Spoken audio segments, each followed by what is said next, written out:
বিকেলবেলা নাস্তার জন্য এই মজাদার পাকোড়াটা এখন আমরা তৈরি করে নেব। এর জন্য মসুরের ডাল আমি ব্লেন্ডার করে নিয়েছি, তার মধ্যে 3 চামচ কর্নফ্লাওয়ার দিয়েছি, 1 মুঠো ধনিয়া পাতা,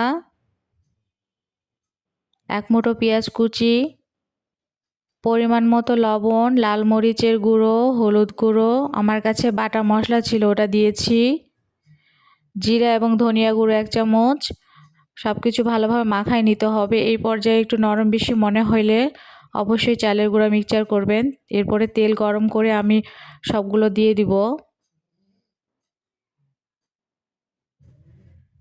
একটু পাতলা পাতলা করে দিয়েছি। কিছুক্ষণ পর আমি এটা উল্টাই নেব। একইভাবে সবগুলান উল্টাই নেব।